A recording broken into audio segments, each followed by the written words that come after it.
mankind has only one science. And what science is that? It's the science of discontent.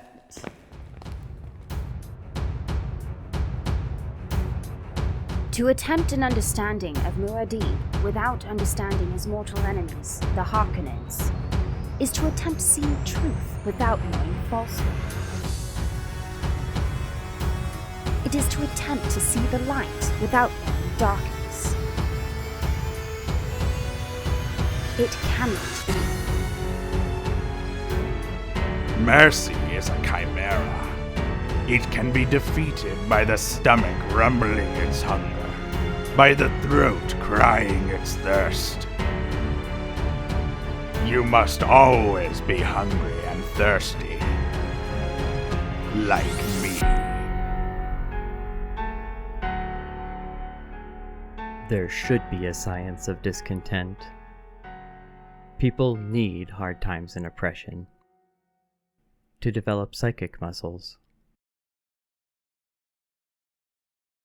What do you despise? By this you are truly known. This series builds on itself from one video to the next, so if this is the first one you're seeing, I would definitely recommend starting from the prologue, Paul is You, or at least from the previous episode, The Art of Ruling, for a better overall understanding. Having said that, I'm not your dad, your twisted Mintat, or your secret grandpa, so I'm sure you'll make your own decisions no matter what I say. One more thing. This video mostly refers to the events of the first book, but near the end we'll also be crossing over into the events of the second and third books, Dune Messiah and Children of Dune as well. Since it's not until the end, I'll throw up another warning beforehand, in case you're trying to avoid those spoilers. Last time we talked about Paul's father, the Duke Leto Atreides, and a philosophy known as the Art of Ruling. To oversimplify, one can't expect to rule well over others unless they first attained some level of rule over themselves. Not a rigid discipline that must be maintained at all times, as with the old Duke, but a delicate refinement of the self, like what Leto ultimately achieves, if only briefly. A true art, with all the nuance that verbiage implies.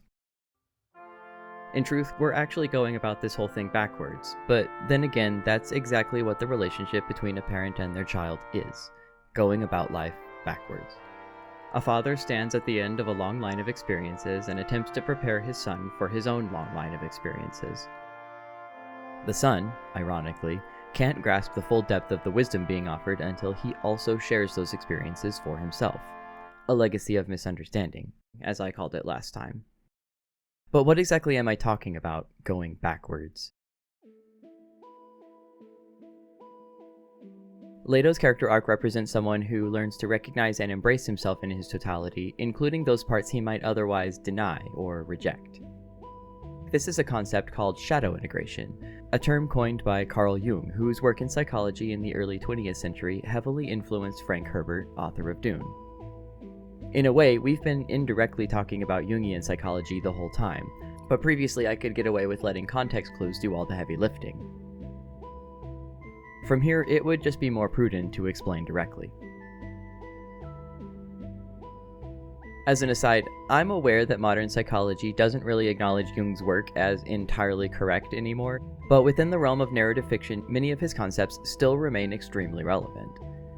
Just keep in mind that a fictional character can never be as complex as an actual human being, whose nuance doesn't exist as a plot contrivance or to establish motivation.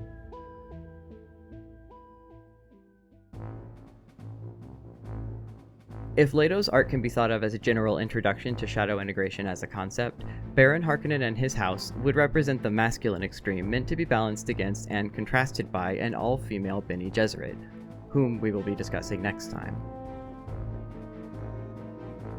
To be clear, masculine and feminine in this context are being used to illustrate duality, not to assign certain traits to men or women in particular. In Jungian psychology, masculine traits are considered to be those concerned with order, fact, and reason, whereas feminine traits are concerned with the abstract, fluidity, and intuition. The key to understanding this duality is to remember that no traits are inherently good or bad. Instead, it's more of a question of how well, or not, they're interbalanced with each other as a whole.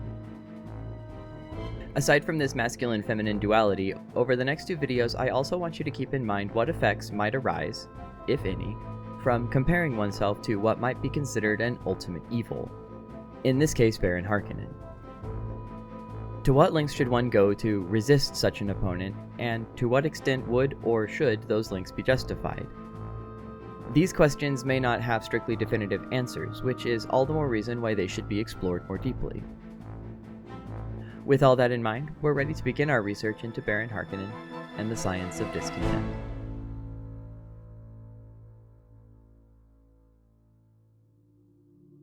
There it is. The biggest man-trap in all of history. And the Duke's headed into its jaws.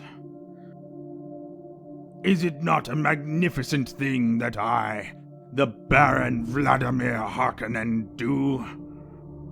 Observe closely. Could anyone mistake this place? Arrakis.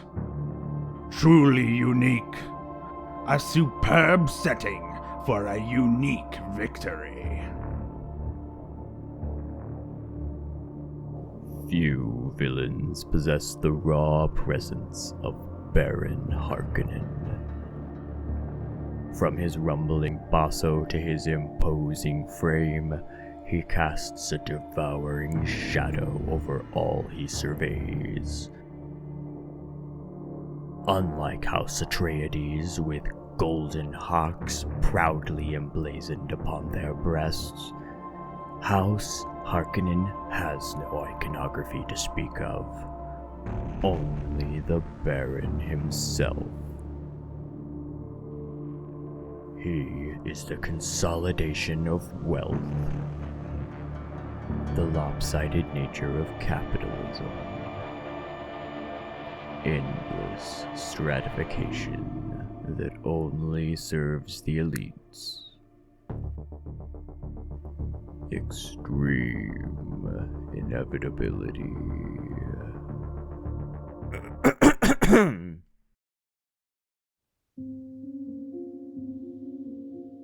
It would be easy and even tempting to just circle around that point for 20 minutes, allude vaguely to current global politics, and wrap up an analysis of Baron Harkonnen right there. After all, how often is obesity used as a symbol of greed, excess, dominance? Baron Harkonnen's appearance and brutal nature is completely intentional, a play on your expectations of evil. We discussed last time how the narrator is fully aware of his audience, but it bears repeating. That narrator is Paul Atreides, selectively retelling the events of his life after the fact, from the perspectives of his blood relatives who witnessed them. He is not without an agenda.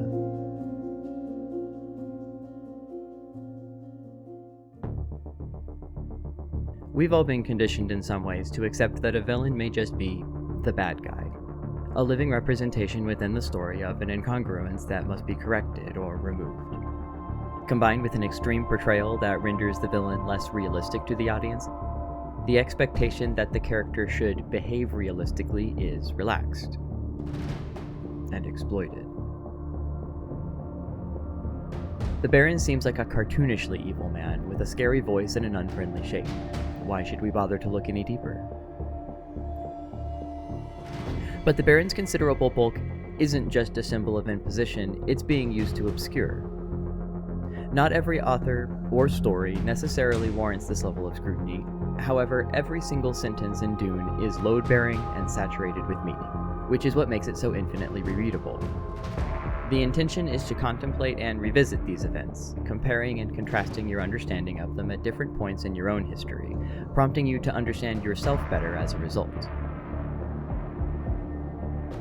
Remember, Paul is you, and Dune is written the way it is to encourage this level of literary and personal analysis. To be clear, Baron Harkonnen certainly does represent all of the things I've mentioned so far, but to assume it ends there would be to forget that the very nature of obesity is to possess depth beneath the surface. In the case of the Baron, what lies beneath is a cavernous well of desire.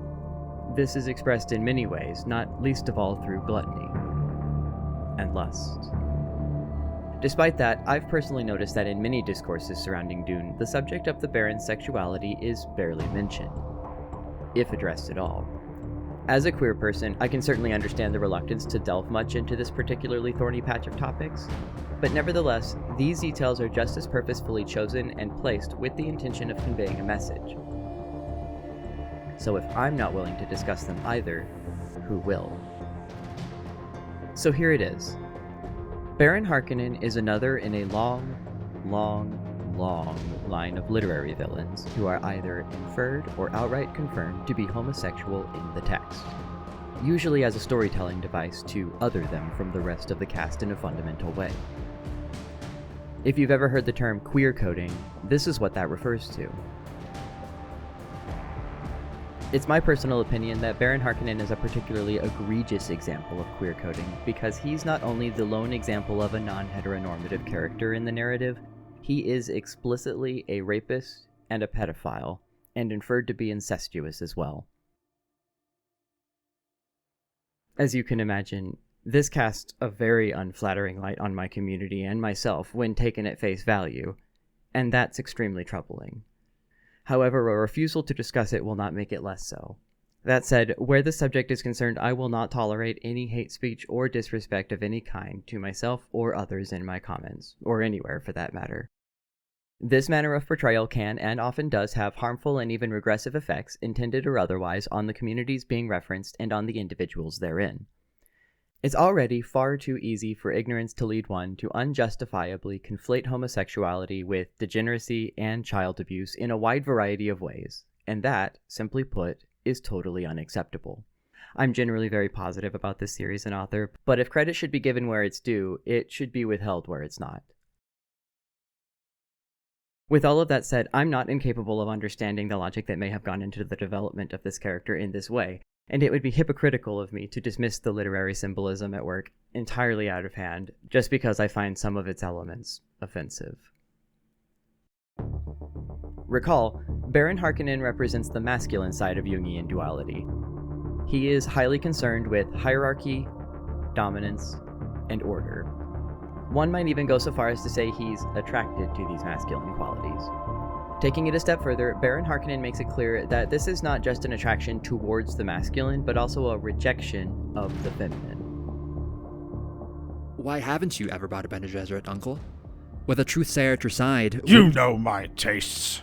Still, one would be valuable for... I trust them not.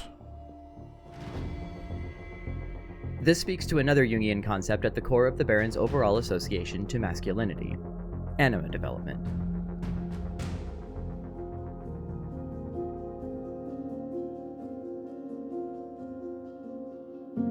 In brief, the anima is a man's internal understanding and integration of feminine traits, contrasted by the animus, a woman's internalization of masculinity. Remember, these aren't explicitly female traits. Both men and women can and do possess both. If it helps, instead of masculine and feminine, you could also think of it as order and chaos, as represented in the symbol of yin and yang from Taoist philosophy. Neither are inherently good or bad because both are necessary to some degree, and when each is at their peak, they contain the other within.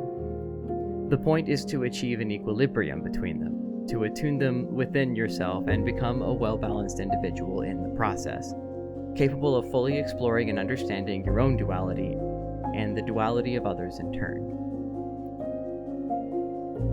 In short, the more developed a man's anima, the better he can relate to femininity both in himself and in others, and not just in women, but in everyone.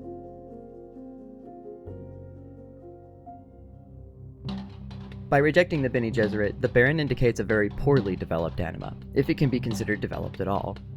In truth, this probably has more to do with why the Baron is one of the primary villains of Dune from a literary perspective.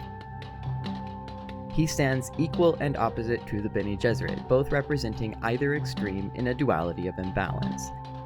He is a cautionary tale of how an unwillingness to allow for chance, emotion, change, and intuition might lead one to brutality and domination. How unrelenting rigidity and legality may build places like the over-industrialized Harkonnen homeworld of Giedi Prime, highly efficient, yet profoundly sterile. How an abundance of scheming and a deficit of empathy can only bring about self-predation in an endless cycle of abuse. The Baron's relationship with Desire most certainly does not end here, however. Baron Harkonnen's character is anything but two-dimensional, as reflected by his character design, which constantly calls attention to his literal, physical depth. To best explore this depth going forward, however, we need to take a step back from the Baron himself and explore instead the ways in which he weaponizes his unique sense for the desires of others, particularly in the nature of his relationship with his right-hand man, the twisted mentat, DeVries.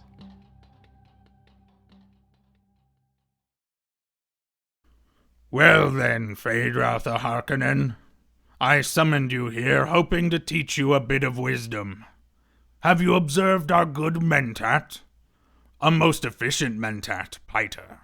Wouldn't you say, Feyd? Efficient, Piter, but he's still prone to passionate outbursts.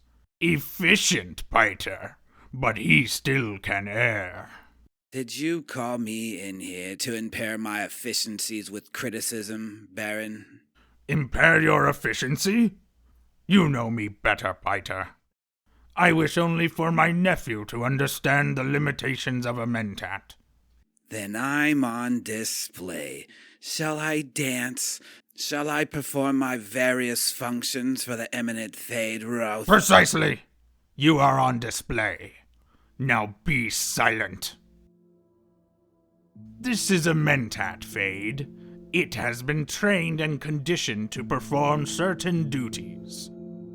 The fact that it is encased in a human body, however, must not be overlooked. A serious drawback, that. Of all the members of House Harkonnen, DeVries is the most intriguing to me. He stands at the center of one of the most audacious schemes for power in the Empire, second only in scope to the Bene Gesserit breeding plan, and yet almost nothing is known about him. What we can be certain of is that he's the logistical mastermind behind the plot to eliminate House Atreides. Every detail is accounted for, and no opportunity for cruelty is overlooked. Lady Jessica describes Piter as a twisted mentat, and when you compare him to Thufir Hawat of House Atreides, that distinction couldn't be clearer. Both men have a certain ruthlessness inevitable in someone with such a calculating nature, but where Thufir maintains boundaries, Piter revels in his maliciousness. He probably lacks this discipline because Piter is a product of Tleilaxu genetic manipulation rather than a formal mentat education. All talent and no discipline, he is morally unrestrained and profoundly unstable.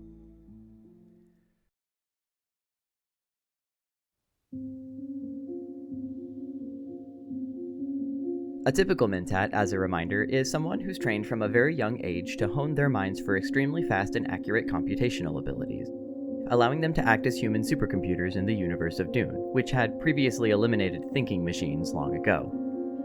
Though an individual mentat doesn't necessarily have to be male or female, mentats as a concept are very thematically masculine, being masters of facts, organization, and calculation, which explains why Baron Harkonnen makes a point to never be without one if he can help it, and why he's willing to pay extra to have one grown to his sinister specifications. The rudimentary nature of Piter's arrangement with Baron Harkonnen is simple. So long as he remains useful, he may continue to go on living. There's no question of loyalty or morality, just a simple calculation predicated on that basest of needs: to survive.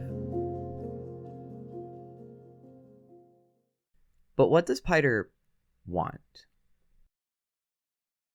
You should have been a Bashar of the Corps. You're too interested in blood and pain. Perhaps I was too quick with my promise of the spoils of Arrakis. Do not toy with Piter, Baron. You promised me the Lady Jessica. You promised her to me. For what, Piter? For pain? No, really, Piter. Why do you want Jessica? Down to the last moment, Piter remains silent about why he wants Lady Jessica so specifically. We can never know why for certain, but I think there's enough there for an educated guess at least. Of course, it's always possible that Baron Harkonnen's assessment of Piter is correct and he just wants her for torture, but even the Baron doesn't actually believe that, as we'll see.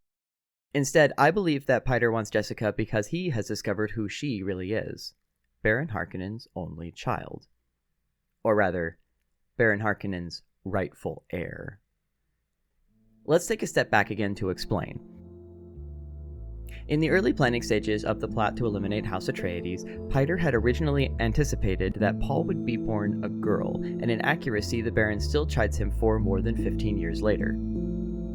Now, it is true that the Bene Gesserit can control the sex of their infants during pregnancy and usually bear daughters. As Piter points out, even the Emperor's own consort has borne only daughters.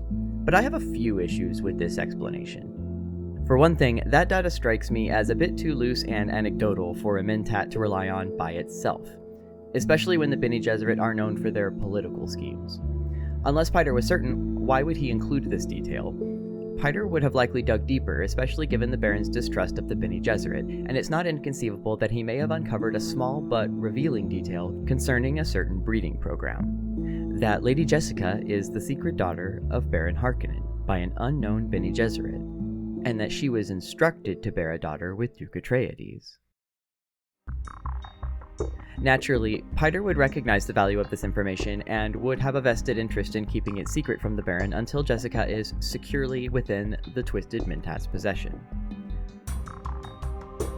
If that were the case, it would certainly, in my opinion, justify a seemingly flimsy excuse for an uncharacteristic inaccuracy from a Mentat who is otherwise known to be extremely efficient and precise. Speaking of efficiency, don't forget, Lady Jessica was also being set up to seem like a Harkonnen spy. The genius here is the way that Piter has manipulated the situation to his favor, regardless of the outcome. If her identity remains a secret, this is merely a clever way to manipulate House Atreides against itself, and the events play out exactly as written. On the other hand, if Jessica's lineage were to be uncovered, say if Thufir Hawat were to learn it while investigating, it would only seem to confirm the misinformation already in place, suggesting that she's a Harkonnen plant. It's this detail in particular that leads me to believe that Piter has learned Jessica's lineage, because he twists the truth into his deception, concealing it with the Harkonnen signature move. A feint, within a feint, within a feint. Like I said earlier, we'll never know for sure if this is why Piter wanted Jessica, and ultimately it doesn't matter, as the Baron soon illustrates.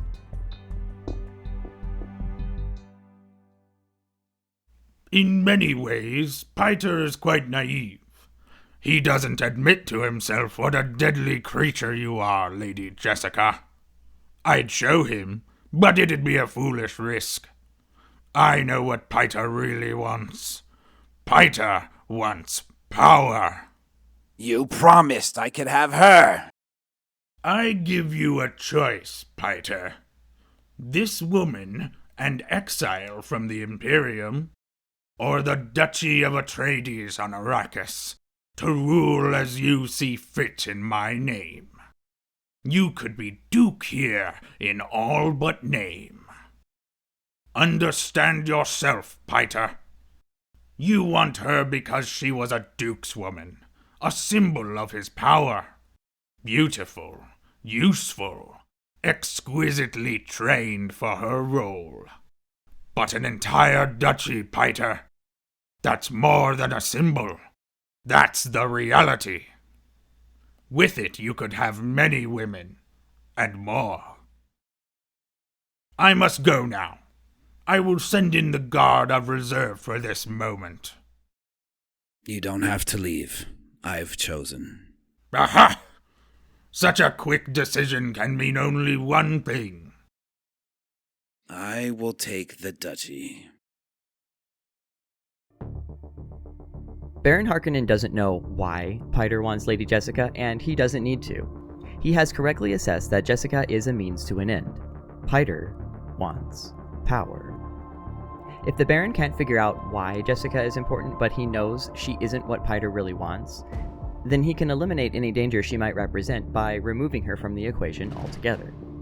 Fittingly, it's a tactic reminiscent of buying out a competitor to remove their threat from your profits. In this way, the Baron casually outmaneuvers one of the most dangerous mentats in the Imperium by simply giving him what he wants.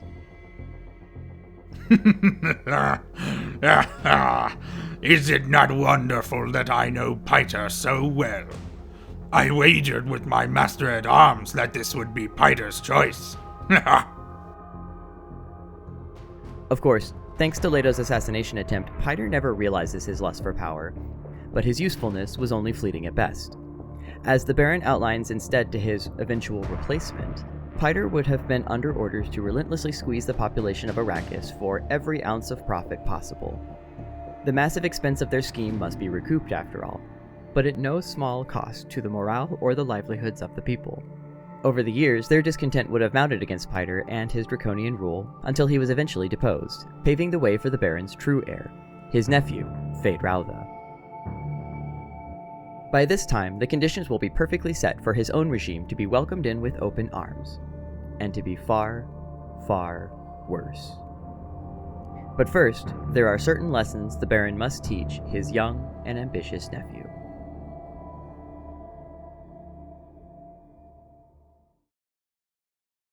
Nephew!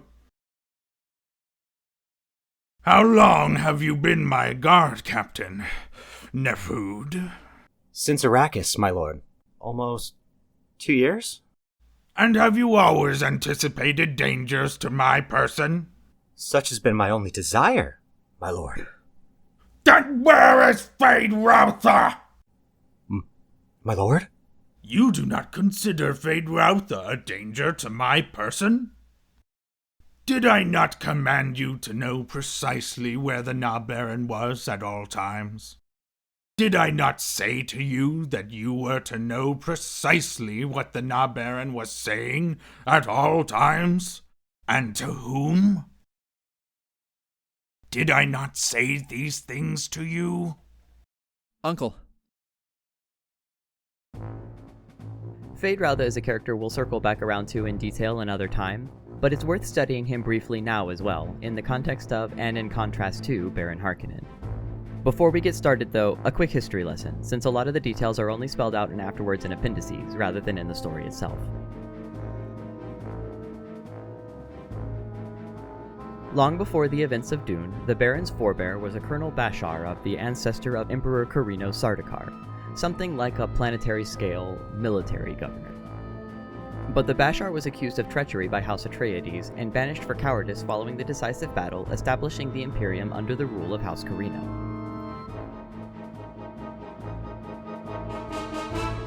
In the millennia since, the Harkonnens have gradually ascended back into prominence, largely due to a savvy manipulation of the whale fur market and a consolidation of spice melange supply lines, giving their house a reputation for brutal working conditions and cutthroat business practices. As I mentioned when we were talking about Piter, Baron Harkonnen has no direct descendants that he's aware of. His demi-brother, Abelard, has renounced his name and titles for the distaff name Rabban, the noble house of his wife.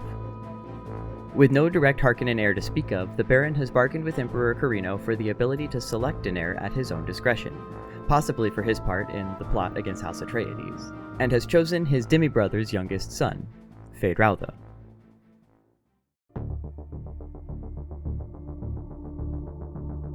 This represents an eventual full circle moment in which the Baron would be revenged upon the Atreides while restoring an excised bloodline, reclaiming some of House Harkonnen's former status as he claims vengeance. Not to mention that it also sets the stage for the loftiest of his ambitions, in case you thought that the Baron had somehow forgiven House Carino for their involvement in the Harkonnens' previous disgrace.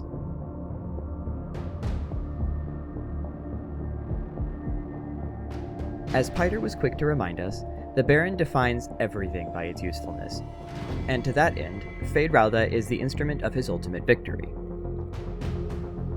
In an alternate universe where Feyd-Rautha is the protagonist of the series instead of Paul, he would have every bit as strong a narrative justification, from a certain perspective, to claim his rightful place as Emperor, the culmination of House Harkonnen's grand redemption arc. a space opera retelling of Hamlet instead of Lawrence of Arabia. We'll never know for sure, but if the Bene Gesserit had their way, this may have even been their ideal situation. A Harkonnen emperor, his Atreides empress, and their son, the Kwisatz Haderach, inheritor of all the known universe.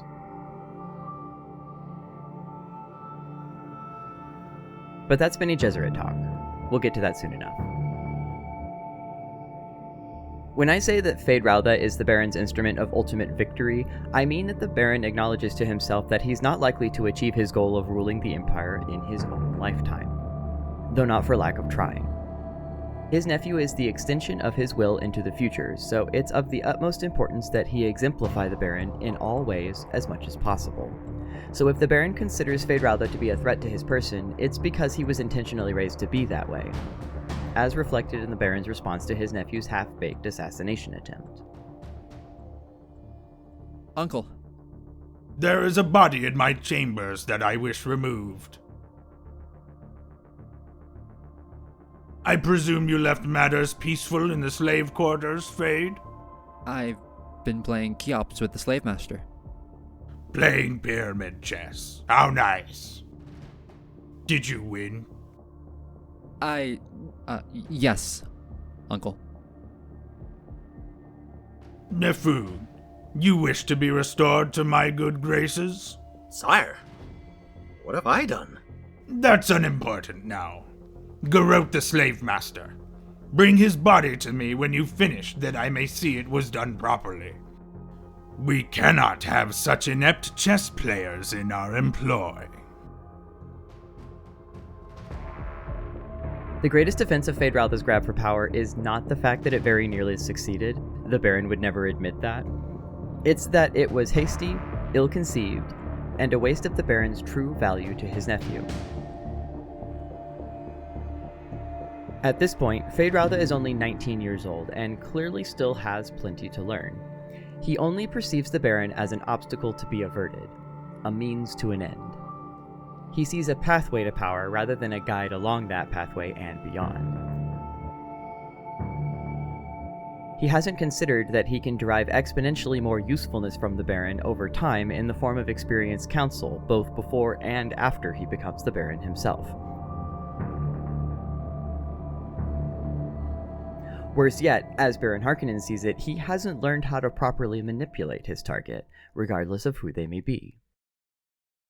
The man without emotions is the one to fear, but deep emotions, now those can be bent to your needs. Uncle, I don't understand you. Yes, that's plain enough. The fact that Feyd-Rautha's lack of understanding of this key Harkonnen concept is the main point of discussion following his attempt on the Baron Harkonnen's life highlights another important subtlety inherent to the Baron's methods. That one's desires can be weaponized, but they can also be called upon for defense as well. The upfront nature of the Baron's depravity serves as an expression of his wealth in this manner, a reminder that you couldn't possibly offer or refuse the Baron anything that he couldn't get his hands on anyway. How do you blackmail someone with no shame about what you might reveal and no need for anything you could offer? He is, ironically, nigh incorruptible, answerable primarily to himself and the select few who possess the ability to stand in the way of his ambitions. The lesson, in that case, is clear. Never eliminate a man unthinkingly. Always do it for an overriding purpose. And know your purpose. In a way, it's like the arena. Feints within feints within feints. You watch to see which way a gladiator leans, which way he looks, how he holds his knife. Now you see how you need me. I'm yet of use, Feyd.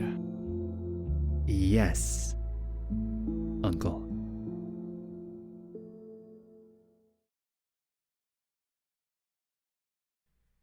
From this point onward, we'll be continuing our discussion of Baron Harkonnen by analyzing events that take place in the second and third books of the series, Dune Messiah and Children of Dune.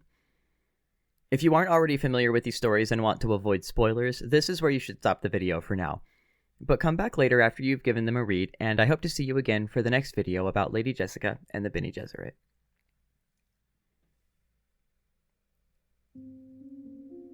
Once Paul becomes Emperor and his jihad has run its course through the galaxy, it would be fair to say that the whole face of the Empire is changed, leaving little trace of the order that preceded it under the millennia-spanning rule of House Carino.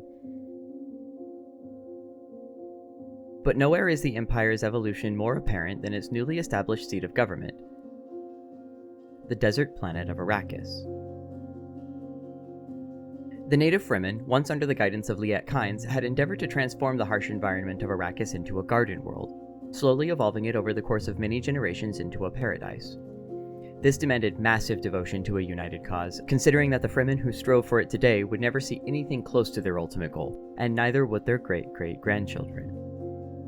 So when Arrakis begins to turn lush and green right in front of their eyes, it might be difficult to fully appreciate or even imagine the complicated storm of emotions the Fremen might be feeling, both collectively and as individuals.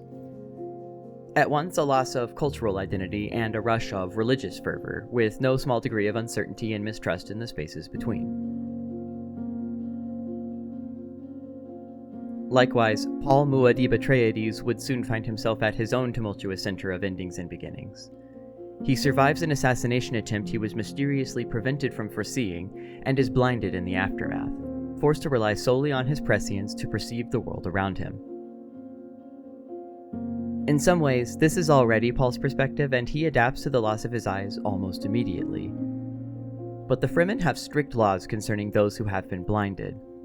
Laws that no one is above, not even the Emperor. Not even the Lisan al-Gaib. And so, on that day, the day his twin children are born, and his beloved Chani dies in childbirth,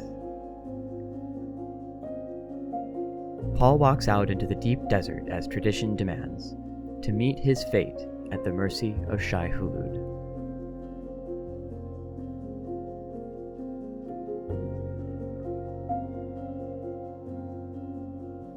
And thus, the story continues. There had come that night when her brother walked alone into the desert seeking death, giving himself to Shai-Hulud as blind Fremen were supposed to do. Within the month, Alia had been married to Paul's swordmaster, Duncan Idaho, a mentat brought back from the dead by the arts of the Tleilaxu. Her mother fled back to Caladan. Paul's twins were Alia's legal charge, and she controlled the regency.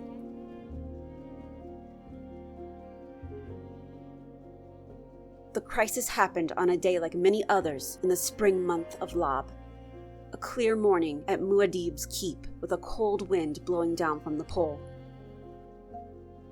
Alia still wore the yellow from mourning, the color of the sterile sun. New lives began to clamor for their moment of consciousness. Alia felt that she had opened a bottomless pit, and faces arose out of it like a swarm of locusts, until she came at last to focus on one who was like a beast, the old Baron Harkonnen.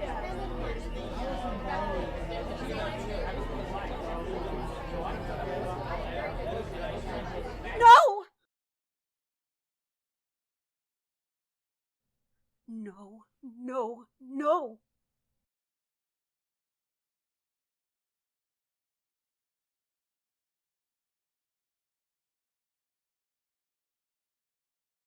By now, Baron Harkonnen is long dead, slain at the hands of his own granddaughter and Paul's younger sister, Saint Alia of the Knife, who was only 5 years old at the time.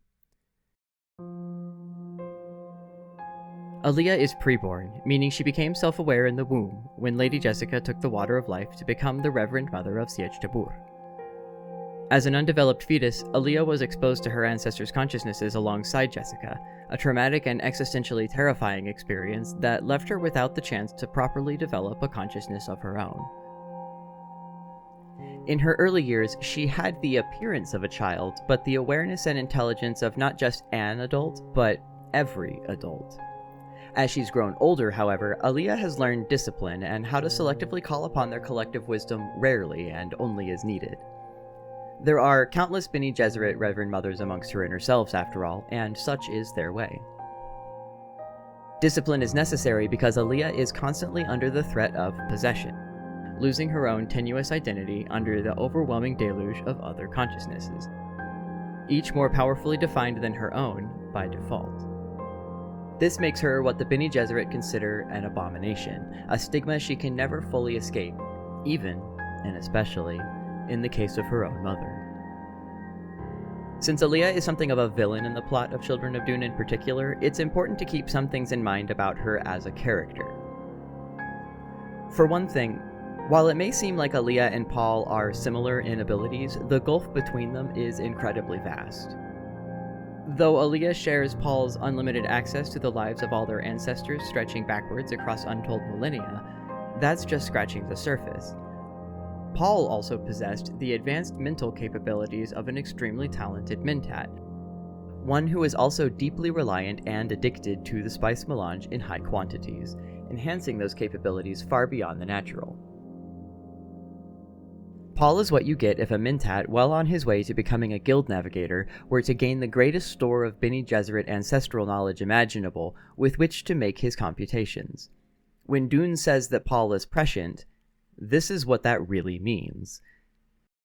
He is capable of living in the present while deeply analyzing the objective past from multiple perspectives, allowing him to predict the future with near-perfect precision and act accordingly to purposefully shape the destiny of all humanity.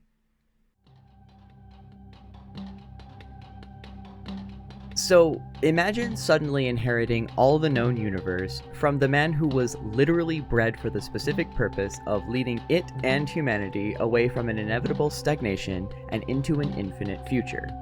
A healthy, young man, hardly 30 years old, in an age where the geriatric spice can allow life to be extended up to thrice its current natural span, and beyond.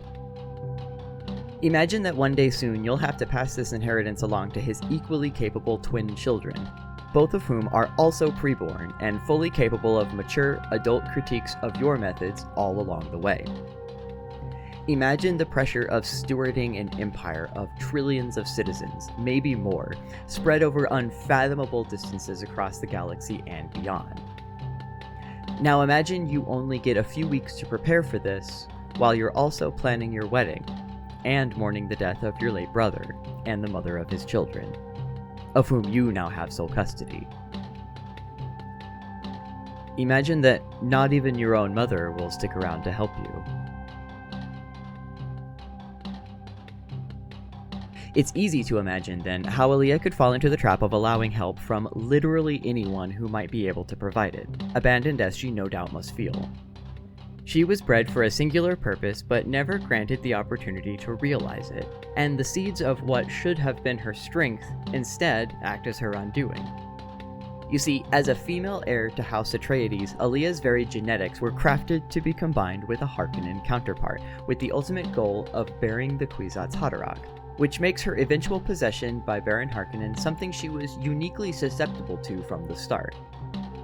Like her father, Duke Leto Atreides, Alia is an example of shadow integration, but unlike Leto, Alia is led astray when extreme events seem to justify questionable decisions.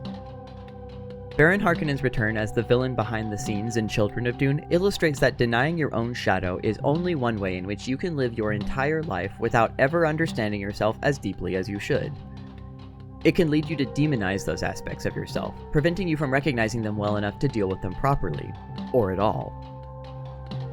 So when something supposedly evil makes a point that actually seems completely reasonable, you may not be prepared to address it with the proper level of skepticism it truly deserves.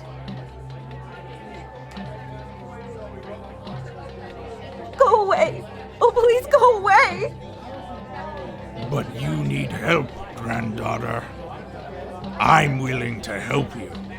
The others in here would only fight to take over your entire consciousness. Any one of them would try to drive you out.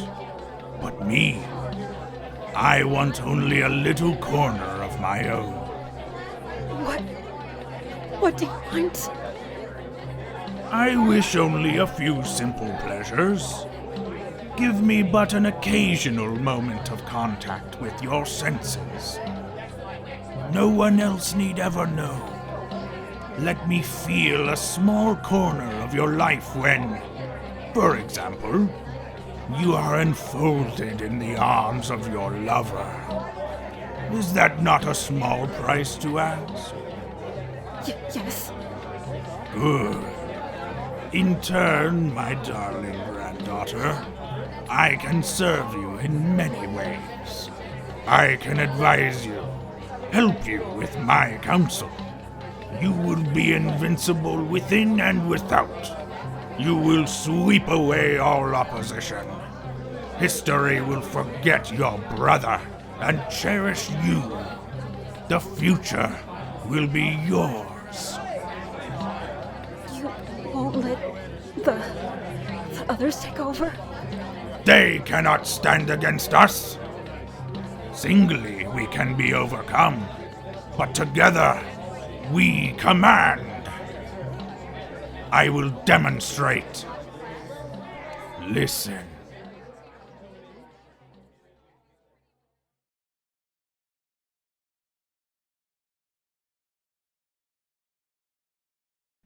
It should go without saying, the Baron's simple pleasures will only grow more complex over time, as does his influence over Alia.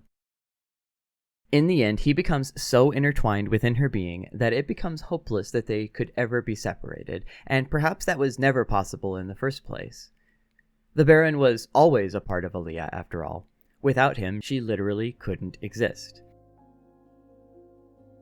The point, then, is not to rid yourself of evil, or deny it, as the temptation may be, but to recognize and accept what is already a part of yourself, bringing into balance the inherent duality it forms within you.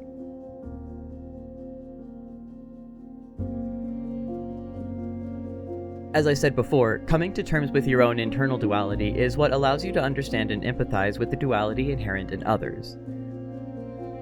Going further, understanding your own darkness allows you the latitude to keep those urges in check and maintain your agency in the face of temptation, whether it comes from those who would seek to manipulate you from without or within.